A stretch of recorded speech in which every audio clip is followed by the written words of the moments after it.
Paulo e Estevão, pelo Espírito Emmanuel. Psicografia Francisco Cândido Xavier. Segunda parte, capítulo 4, parte 2.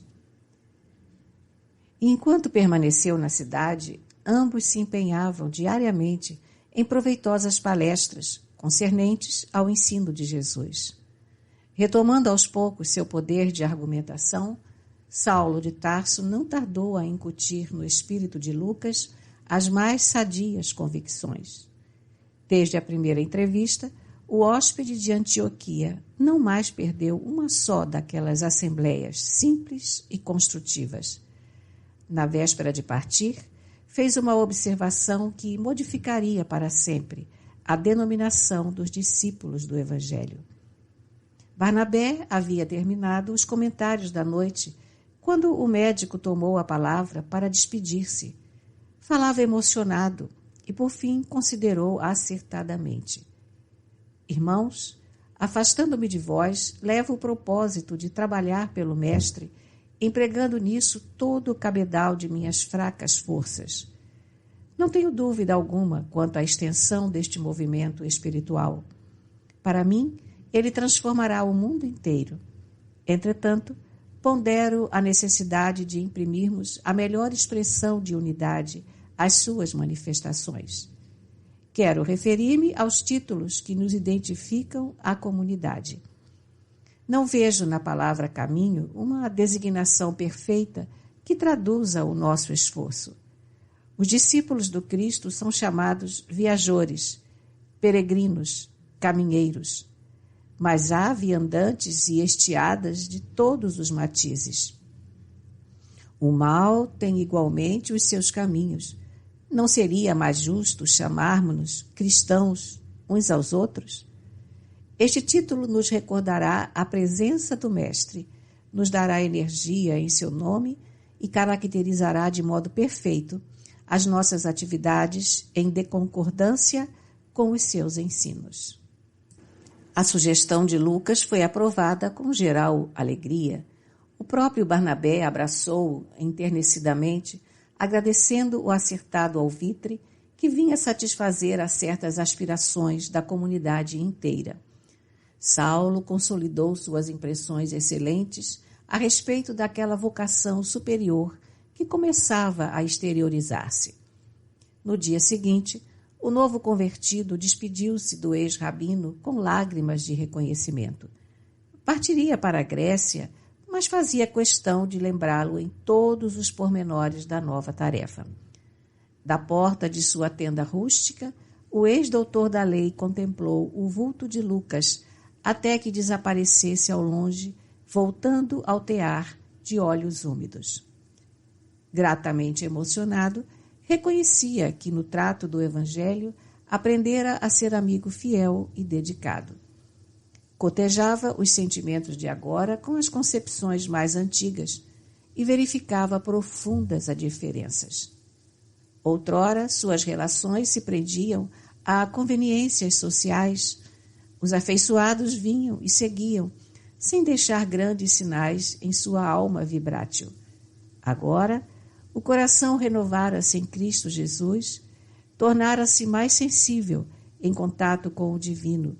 As dedicações sinceras esculpiam-se nele para sempre. O alvitre de Lucas estendeu-se rapidamente a todos os núcleos evangélicos, inclusive Jerusalém, que o recebeu com especial simpatia. Dentro de breve tempo, em toda parte, a palavra cristianismo substituía a palavra caminho. A igreja de Antioquia continuava oferecendo as mais belas expressões evolutivas. De todas as grandes cidades afluíam colaboradores sinceros. As assembleias estavam sempre cheias de revelações. Numerosos irmãos profetizavam, animados do Espírito Santo. Foi aí que Agabo, grande inspirado pelas forças do plano superior, recebeu a mensagem referente às tristes provações de que Jerusalém seria vítima. Os orientadores da instituição ficaram sobremaneira impressionados. Por insistência de Saulo, Barnabé expediu um mensageiro a Simão Pedro, enviando notícias e exortando à vigilância. O emissário regressou, trazendo a impressão de surpresa do ex-pescador, que agradecia os apelos generosos. Com efeito, daí a meses, um portador da igreja de Jerusalém chegava apressadamente a Antioquia, trazendo notícias alarmantes e dolorosas. Em longa missiva, Pedro relatava a Barnabé os últimos fatos que o acabrunhavam. Escrevia na data em que Tiago, filho de Zebedeu, sofrera a pena de morte em grande espetáculo público. Herodes Agripa não lhe tolerara as pregações cheias de sinceridade e apelos justos. O irmão de João vinha da Galiléia com a primitiva franqueza dos anúncios do novo reino. Inadaptado ao convencionalismo farisaico, levara muito longe o sentido de suas exortações profundas. Verificou-se perfeita repetição dos acontecimentos que assinalaram a morte de Estevão. Os judeus exasperaram-se contra as noções de liberdade religiosa. Sua atitude, sincera e simples, foi levada à conta de rebeldia. Tremendas perseguições irromperam sem tréguas. A mensagem de Pedro relatava também as penosas dificuldades da igreja. A cidade sofria fome e epidemias. Enquanto a perseguição cruel apertava o cerco, inumeráveis filas de famintos e doentes batiam-lhe as portas. O ex-pescador solicitava de Antioquia os socorros possíveis. Barnabé apresentou as notícias de alma confrangida. A laboriosa comunidade solidarizou-se de bom grado para atender a Jerusalém. Recolhidas as cotas de auxílio, o ex-levita de Chipre prontificou-se a ser o portador da resposta da igreja. Barnabé, porém, não poderia partir só. Surgiram dificuldades na escolha do companheiro necessário. Sem hesitar, Saulo de Tarso ofereceu-se para lhe fazer companhia. Trabalhava por conta própria, explicou aos amigos, e desse modo poderia tomar a iniciativa de acompanhar Barnabé sem esquecer as obrigações que ficavam à sua espera. O discípulo de Simão Pedro alegrou-se. Aceitou jubiloso o oferecimento. Daí a 2 dias, ambos demandavam Jerusalém corajosamente. A jornada era assaz difícil, mas os dois venceram os caminhos no menor prazo de tempo. Imensas surpresas aguardavam os emissários de Antioquia, que já não encontraram Simão Pedro em Jerusalém. As autoridades haviam efetuado a prisão do ex-pescador de Cafarnaum logo após a dolorosa execução do filho de Zebedeu. Amargas provações haviam caído sobre a igreja e seus discípulos. Saulo e Barnabé foram recebidos especialmente por Prócoro, que os informou de todos os sucessos. Por haver solicitado pessoalmente o cadáver de Tiago para dar-lhe sepultura, Simão Pedro fora preso, sem compaixão e com todo o desrespeito, pelos criminosos sequazes de Herodes. Mas, dias depois, um anjo visitara o cárcere do apóstolo, restituindo-o à liberdade. O narrador referiu-se ao feito com os olhos fulgurantes de fé. Contou o júbilo dos irmãos quando Pedro surgiu à noite com o relato da sua libertação. Os companheiros, mais ponderados, induziram-no, então, a sair de Jerusalém e esperar na igreja incipiente de Jope a normalidade da situação. Prócoro contou como o apóstolo relutara em aquecer a esse alvitre dos mais prudentes. João e Filipe haviam partido. As autoridades apenas toleravam a igreja em consideração a personalidade de Tiago, que, pelas suas atitudes de profundo ascetismo, impressionava a mentalidade popular, criando em torno dele uma atmosfera de respeito intangível. Na mesma noite da libertação, por atender-lhe à insistência, Pedro fora conduzido à igreja pelos amigos. Desejava ficar despreocupado das consequências. Mas quando viu a casa cheia de enfermos, de famintos, de mendigos andrajosos, houve de ceder a Tiago a direção da comunidade e partir para Jope, a fim de que os pobrezinhos não tivessem a situação agravada por sua causa. Saulo mostrava-se grandemente impressionado com tudo aquilo. Junto de Barnabé, tratou logo de ouvir a palavra de Tiago, o filho de Alfeu. O apóstolo recebeu-os de bom grado, mas podiam-se-lhe notar desde logo os receios e inquietações. Repetiu as informações de Prócoro em voz baixa, como se temesse a presença de delatores. Alegou a necessidade de transigência com as autoridades, invocou o precedente da morte do filho de Zebedeu, referiu-se às modificações essenciais que introduzira na igreja. Na ausência de Pedro, criara novas disciplinas. Ninguém poderia falar do Evangelho sem referir-se à lei de Moisés. As pregações só poderiam ser ouvidas pelos circuncisos. A igreja estava equiparada às sinagogas. Saulo e o companheiro ouviram-no com grande surpresa. Entregaram-lhe em silêncio o auxílio financeiro de Antioquia. A ausência eventual de Simão transformara a estrutura da obra evangélica. Aos dois recém-chegados, tudo parecia inferior e diferente. Barnabé, sobretudo, notara algo em particular. É que o filho de Alfeu, elevado à chefia provisória, não os convidou para se hospedarem na igreja. À vista disso, o discípulo de Pedro foi procurar a casa de sua irmã Maria Marcos, mãe do futuro evangelista, que os recebeu com grande júbilo.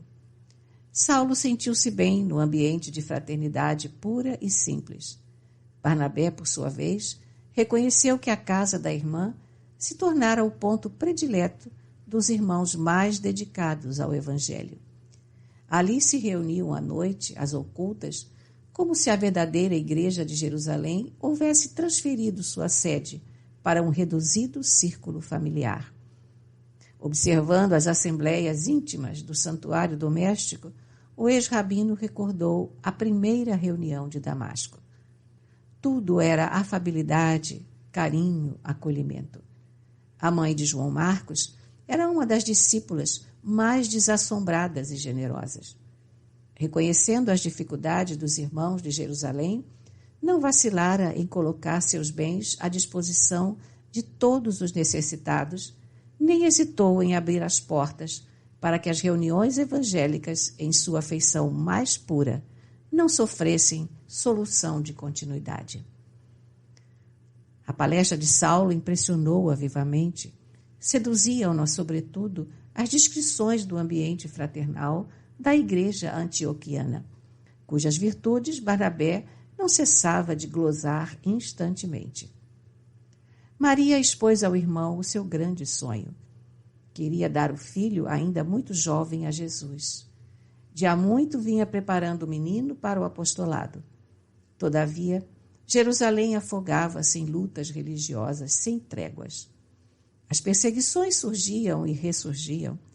A organização cristã da cidade experimentava profundas alternativas. Só a paciência de Pedro conseguia manter a continuidade do ideal divino.